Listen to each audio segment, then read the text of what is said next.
এখন তারা একটা মানে প্ল্যান তৈরি করে ফেলছে যে এই হিন্দু নির্যাতনের কাহিনী তৈরি করে বাংলাদেশের বিভিন্ন এলাকায় আওয়ামী লীগের নেতারা বর্ডার পর্যন্ত নিয়ে যাচ্ছে, বর্ডার খুলে দেবো।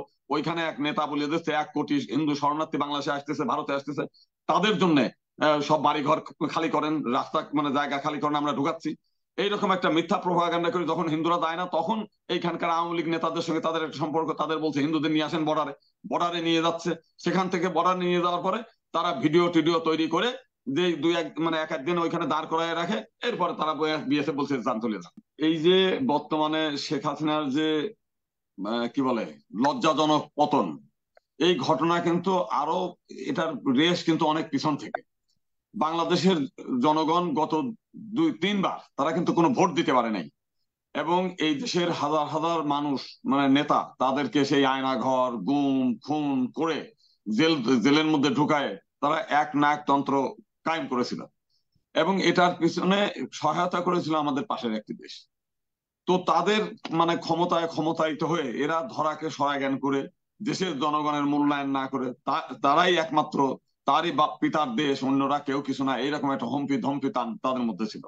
তো যাই হোক, যেখানে এই দেশের যারা নির্যাতন মানে অন্যান্য রাজনৈতিক দল যে কাজটা করতে পারে নাই, সেখানে ছাত্ররা প্রথম শুরু করে দিয়ে পরবর্তীকালে ছাত্রদের সঙ্গে অভিভাবক সাধারণ জনতা একসঙ্গে এই ডিক্টেটর শেখ হাসিনাকে পতন ঘটায়, সে পালিয়ে যেতে বাধ্য হয়। বাধ্য হয়ে তার তখনই এই ছিল যে এখান থেকে ভারতে যাবে, সেই রাতেই সে অন্য একটি দেশে চলে যাবে।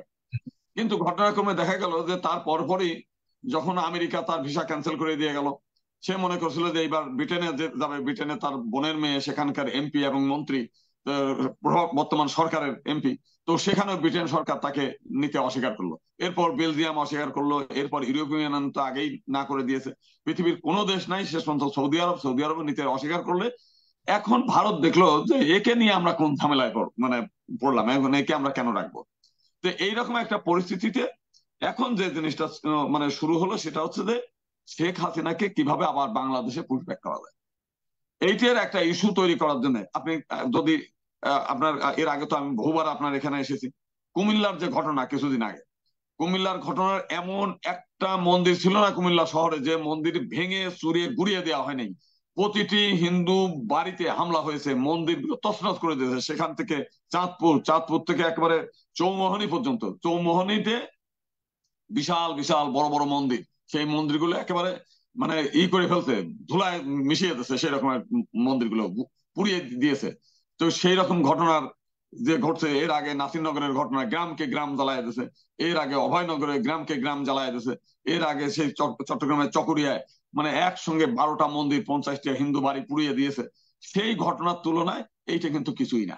সারা বাংলাদেশে 64 জেলার মধ্যে 27টি জেলায় শুধু আওয়ামী লীগের কিছু হিন্দু নেতা এবং হিন্দু নেতাদের বাড়ি, এইরকম একটা ঘটনা, হিন্দু নেতাদের বাড়ি এবং কিছু আর হচ্ছে উত্তরবঙ্গের কিছু মন্দির, যে মন্দিরগুলোতে একেবারে অরক্ষিত মন্দির, দিনে এরা হয়তো ওই যে কালী মন্দির এই মন্দির সেইগুলো রাতের অন্ধকারে কে বা কাপুরায় দিয়েছে। এর আগে আমরা 2012 সালে আমরা দেখেছি ওইখানে বালিয়াডাঙ্গিতে 12টা মন্দিরে 14টা, 2012 না 2023 সালে 14টা প্রতিমা ভাঙচুর, সেটা নিয়ে আমরা অনেক মিছিল মিটিং বিক্ষোভ প্রতিবাদ করেছি।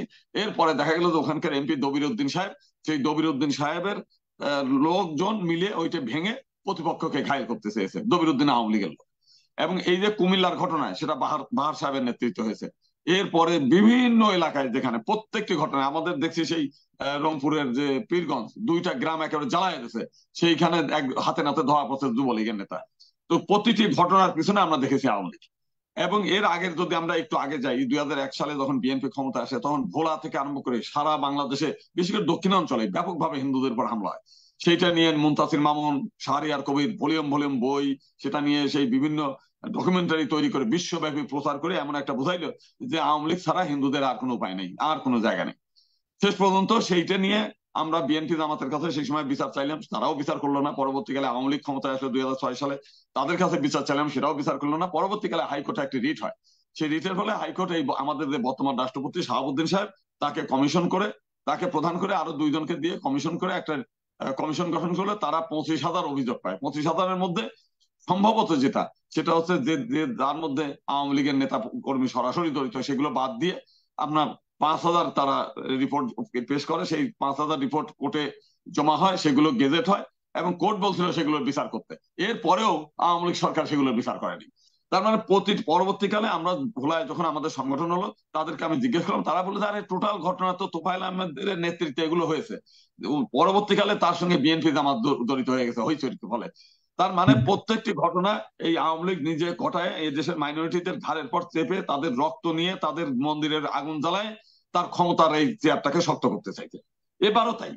এবারও এই যে ঘটনা, এখন কিন্তু বাংলাদেশের সত্যিকার অর্থে গ্রামকে গ্রাম জ্বালানোর কোনো ঘটনা নেই।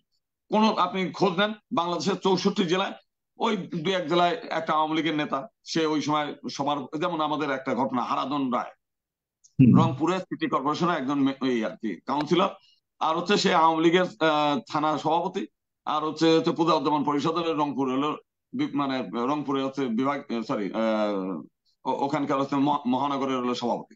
এই ভদ্রলোক হচ্ছে জাহাঙ্গীর কবির নানক, আর হচ্ছে উনার উনার আদেশে সেখানে ছাত্র জনতাকে সে পিকেটিং করতে গেছে, সেখানে ধাওয়া করতে গেছে, তাদের মারধর করে বের করে দিতে গেছে।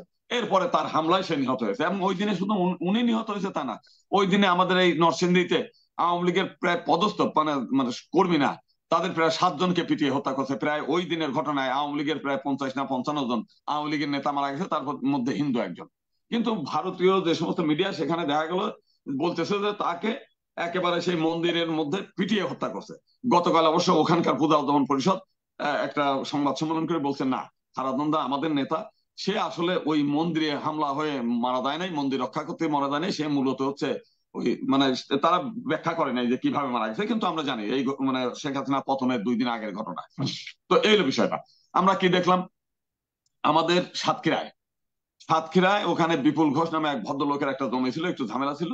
ওইখান কলারোয়া উপজেলার ভাইস চেয়ারম্যান এক আওয়ামী লীগ নেতা, সে তার এই হিন্দু লোকের জমি দখল করে ফেলছে।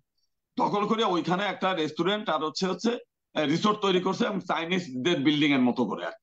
তো সেইটা তখন হচ্ছে যেই সুযোগ আসছে এলাকার জনগণ সেটাকে পুরাই দিয়েছে যে হিন্দুরা তার সম্পত্তি ফিরে পায়।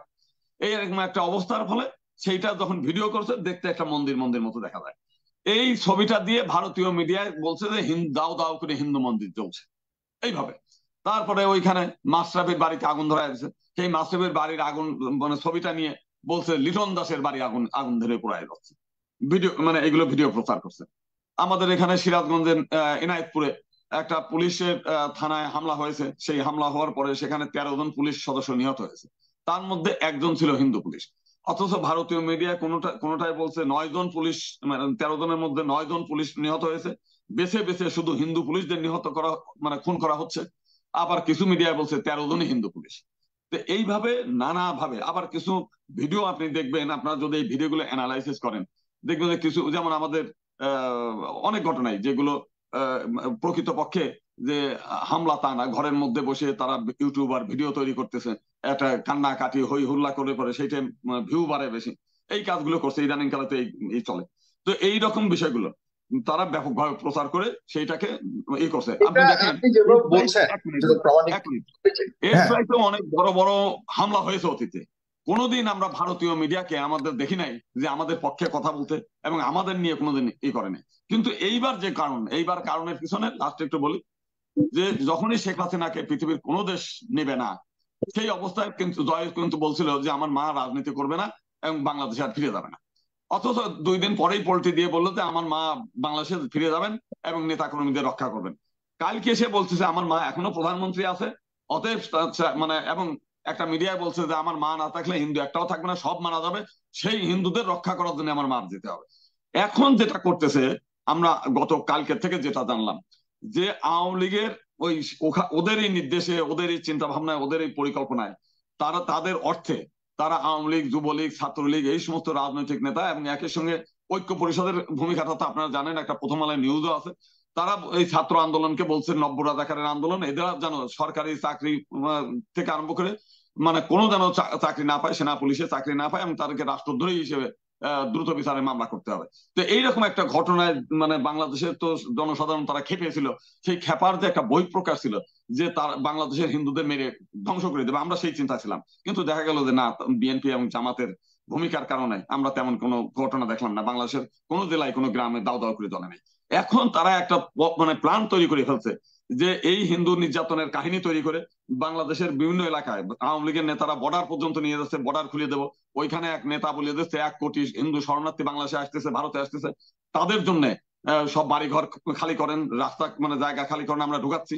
এইরকম একটা মিথ্যা প্রভাগান্ডা করে যখন হিন্দুরা দেয় না, তখন এইখানকার আওয়ামী লীগ নেতাদের সঙ্গে তাদের একটা সম্পর্ক, তাদের বলছে হিন্দুদের নিয়ে আসেন বর্ডারে, বর্ডারে নিয়ে যাচ্ছে। সেখান থেকে বর্ডার নিয়ে যাওয়ার পরে তারা ভিডিও টিডিও তৈরি করে যে এক একদিন ওইখানে দাঁড় করায় রাখে, এরপরে তারা বিএসএফ বলছে যান চলে যান।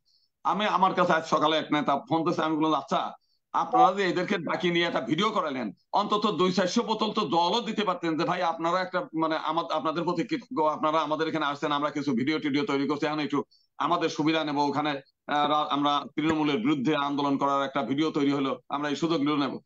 2-4 বোতল জল, 2-4টে একটু খাবারেরটা দিতে, একটু কৃতজ্ঞতা বোধ থাকতো। আপনারা যে এই লোকগুলোর সঙ্গে ব্ল্যাকমেইল করলেন, এটা কেন করলেন? তার মানে টোটালি ভণ্ডামি করে আমাদেরকে এই এর আগের থেকেই কোনোদিন বাংলাদেশের হিন্দুদের নিয়ে তাদের কোনো চিন্তা ছিল না, এখনো পর্যন্ত নাই। আজ গতকালে অমিত শাহর সঙ্গে আমরা শুভেন্দু অধিকারী দেখা করছে, অমিত শাহ স্পষ্ট করে বলছে চুপ থাকেন, বাংলাদেশের হিন্দুদের নিয়ে তার কোনো ভূমিকা নাই। শেখ হাসিনাকে তারা কেমনে নিরাপত্তা দেবে, শেখ হাসিনাকে কেমনে করে দেবে, সারাক্ষণ টেলিভিশন চ্যানেলগুলো সেইগুলো নিয়ে ব্যস্ত আছে। আমার কথা হচ্ছে যে শেখ হাসিনাকে তারা বাংলাদেশে ঢোকাবে কি হিন্দুদের রক্তের উপর দিয়ে, হিন্দু মন্দির পুরাই দিয়ে, তারপরে আমাদের ধ্বংস করার দিয়ে? আমরা কোনো মতে এই কাজগুলো আমরা করতে দেবো না। এবং আমরা মনে করি যে বাংলাদেশের হিন্দু সম্প্রদায়ের অতীতে বহু এই আওয়ামী লীগের ফাঁদে পা করে, আপনি যদি 92 সালের যে কথাটা বললাম বাবরি মসজিদের ঘটনায়, সেখানে মতিউর রহমান রেন্টু, শেখ হাসিনার পিএস, তার লেখা একটা বই আছে আমার ফাঁসি চাই, আপনি নেটে সার্চ দেন, সেই বইয়ের মধ্যে 64, 65, 66 পাতার মধ্যে সে বলছে শেখ হাসিনার নির্দেশে, শেখ হাসিনা সেই সময় 5 লাখ টাকা দিয়েছে, সেই টাকা দিয়ে আমি প্রথমে ঢাকার বিশ্ববিদ্যালয় শিববাড়ি মন্দির, পরে ঢাকেশ্বরী মন্দির, এরপরে রামকৃষ্ণ মিশন, এরপরে গৌরী মঠ শহর, ঢাকা শহর প্রত্যেকটি মন্দিরে আমি আগুন ধরাই দিয়েছি। এবং ঢাকার বাইরের সব জেলাতে হাফিজুর রহমানের বাসার ফোন নাম্বার দিয়ে আমরা ফোন দিয়ে জ্বালাই দিছি। তাহলে এই বইয়ের মধ্যে তাদের স্বীকারোক্তি, এবং সারা বাংলাদেশে গত 15 বছরে আমরা দেখছি যে আমরা হিন্দুদের ঘাড়ের উপর চাপিয়ে, এবং এখনো তারা সেই সুযোগগুলো খুঁজতেছে, রাতের বেলায় তারা এমন একটা প্ল্যান তৈরি করতেছে, আগামী 2-4 দিনের মধ্যে সারা দেশে তারা হিন্দুদের বাড়ি ঘরে হামলা করে আগুন অগ্নিসংযোগ করে বলবে যে এই বাংলাদেশের হিন্দুরা নির্যাতিত, বাংলাদেশের হিন্দুরা নিপীড়িত। এবং এই ঘটনা শুধু তাই না, আর 2-1 দিনের মধ্যে 3টা ঘটনায় আমরা দেখছি, বরিশালের এইদিকে একটা ঘটনা, ডাকাতি করতে গেছে বিএনপি নেতার নাম দিয়ে, পরে হাতে নাতে ধরছে, ধরার পরে জিজ্ঞাসাবাদের পরে দেখা গেল যে আওয়ামী লীগ। তারপরে একটা লোক হলো বিএনপির গেঞ্জি গাই দিয়ে আছে, বিএনপির খালেদা জিয়ার নাম টাম দিয়ে, তারে হাতে নাতে ধরছে মন্দির ভাঙতে গিয়ে, পরে দেখা গেল যে এক আওয়ামী লীগ নেতা তারে কিছু টাকা দিয়ে তারপরে পাঠাইছে বিএনপি সাজায়। আর একটা হচ্ছে কয়েকটা হিন্দু বাড়িতে হামলা হয়েছে, সেই হামলার পরে তাদেরকে সেই ওই মহিলারা নিজেরা বর্ণনা করতেছে যে আওয়ামী লীগের নেতারা হলে আমাদের বাড়ি ঘর পুরাইছে। তার মানেটা কি? তারা এখন হচ্ছে পরাজিত হয়েছে, সে পরাজয়ের ফলে দেখছে তারা কোনো জায়গা যাইতে পারতেছে না, কোনো দেশে ঢুকতে পারতেছে না। অতএব এই দেশে তারা প্রাণপণ বাঁচার জন্য এই মাইনরিটিদের ধারে ভূতের মতো চেপে টোটাল মাইনরিটি জনগোষ্ঠীকে ধ্বংস করার পায় তারা। আচ্ছা, তো এটা কি আপনাদের যারা বা হিন্দু সম্প্রদায়ের লিডারশিপে আছেন, বা যারা আপনারা সংগঠন করেন, আপনারা যারা হিন্দু সম্প্রদায়কে রক্ষা করবার জন্য কাজে নিয়োজিত রয়েছেন, সেবা করবার জন্য, তারা কি আসলে আপনাদের সম্প্রদায়ের লোকজনকে বোঝাতে সক্ষম হন কিনা, বা তারা কি আসলে না, বোঝে? তারা তারাই এইটাকে আরো ভুলাই দিচ্ছে। যেমন রানা দাশগুপ্তা আজকে একটা ভিডিও বার্তা দিচ্ছে, সে তার সেদের এত বড় একটা অপরাধ করলো, টোটাল হিন্দু জনগোষ্ঠীকে যে ভিকটিম বানায় ফেললো এই আন্দোলনকারীদের বিরুদ্ধে বক্তব্য দিয়ে। আজকে সে ভণ্ডামি করে বলতেছে শাহবাগের আন্দোলনের প্রতি আমার সহানুভূতি আছে, আপনারা করেন। তার মানে সে আরো খালি ভুলাই দিয়ে যেটা ঘটে নাই তার চাইতে বেশি ঘটার জন্য একটা প্ল্যাটফর্ম তৈরি করার জন্য সে প্ল্যান করতেছে। আমরা করতেছি যে সরকার এখন যেহেতু হয়েছে, এই সমস্ত ভণ্ড, এই সমস্ত প্রতারক এবং আওয়ামী লীগের প্রেতাত্মা যেগুলো, এইগুলোর যেন সরকারের কোন স্তরে এদের জানে ঢুকতে না হয়। আগামী দিনে যে আইন শৃঙ্খলা কমিটি হবে, এই ঐক্য পরিষদ, পূজা পরিষদের নেতারা বিভিন্ন জেলা কমিটিতে স্থান পাবে, সেখান থেকে যেন বন্ধ করে দেয়। এই যে আমরা শুনছি যে বঙ্গভবনে এই ভণ্ডদের একজনকে নিমন্ত্রণ করে নিয়ে গেছে, যারা এই সরকারের চরম বিরোধী, যারা এই সরকারকে বন্ধ করার নস্যাৎ করার জন্য রাস্তায় বসে পিকেটিং করেছে, অথচ তাদেরকে ডেকে নিয়ে বিভিন্ন জায়গায় নিয়ে যাচ্ছে।